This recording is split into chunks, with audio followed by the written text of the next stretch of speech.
Nice. Good morning and welcome to Hook. Well, you might you think, well, why are we sitting here in this place like this? Well, we're living the life of a Celt, and we should be doing it for the next 4 days. That means no coffee, no sugar, no tea, no onions. Lots of things that we have and take for granted we won't be able to have in Celtic times. So Chris and Richard and I are actually going to live this life, and we need your help. And we'll ask you in a minute. Let's have a look and see what we've got here. Well, first of all, we've been baking already this morning. We had bread for breakfast, and you can see that bread is made from a wheat and a little bit of yeast in that one, so it's not an unleavened bread. Well, this bread here, which we've cooked with a lot of yeast in it, and that'll be part of our lunch as well. We've been collecting together all the pulses and things that we're going to need for the day. If you look here, we've got some beans, some peas, some falafel beans, and some salt here. And the salts come from the sea. And of course butter.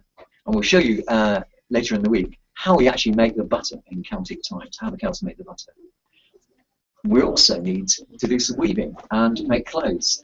We're wearing our clothes here, and you can see this beautiful wool, woven wool, and a brooch here to hold it on, and our long tunic to wear over our brachii, which are our long trousers. And of course this morning it was very, very cold indeed. So we made our loom, and the loom works really well. You can see the warp and the weft are there. The pebbles are on the bottom to keep it nice and tight.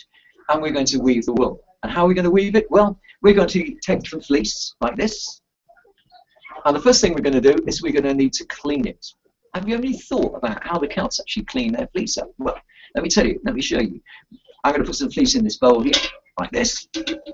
And then we're going to take a very special substance. Didn't cost us very much. Chris and Richard provided today's. It's in fact urine. Smells a bit, but it actually does the job really well. So I can get my hands in there and I can start to clean the fleece like this in the urine, because this takes out the lanolin and the fat and stuff like that. So actually, while I'm doing that, I'm going to actually hand you over to Chris in a moment. And Chris is actually out doing some cooking this morning out by the fire. So, Chris, can you tell us what you've got cooking on your fireplace this morning?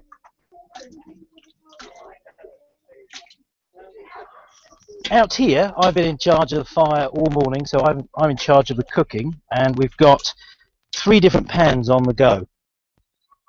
In the one pan, we've got our breakfast and our lunch and our evening meal, which is our pottage, which is all sorts of stewed vegetables, which we've got in the larger of the pans. In the other pan that's hanging here, we have hot water, and hot water was essential for all aspects of our cooking, and then the cleaning of the utensils and all the materials that we've been using to prepare our food. Cleanliness to the Celts was very, very important, because as well as the hot water for helping prepare the food, we also need the hot water in order to enable us to wash with a degree of comfort, because the Celts would wash twice in every day.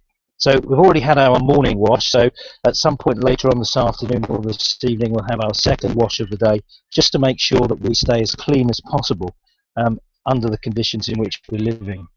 The third pot here is 5 litres of seawater, just plain ordinary seawater taken from the sea yesterday, and we're boiling that down in order to try to extract the salt and the minerals. And although we've got 5 litres here, this is the amount of salt that we managed to boil out of just 1 litre. So I was quite surprised.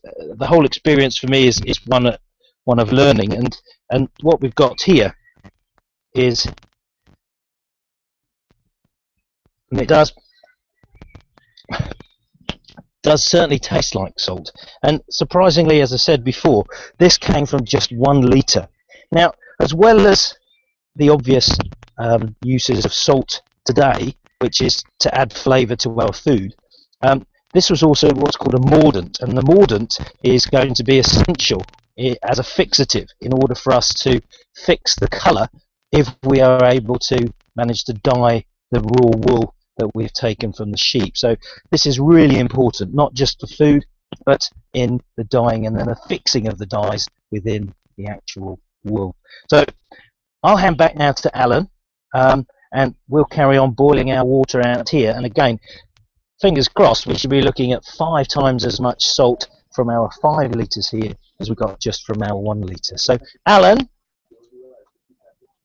I'll just hand back to you. Chris, Can you hear me, thank you Alan? much indeed. Now, we've actually done quite a lot of research, as you can see, on what we're doing. But unfortunately, what we haven't been able to do is to find out how the Celts really did, what they used to make their dyes with. So we're asking you for your help this morning.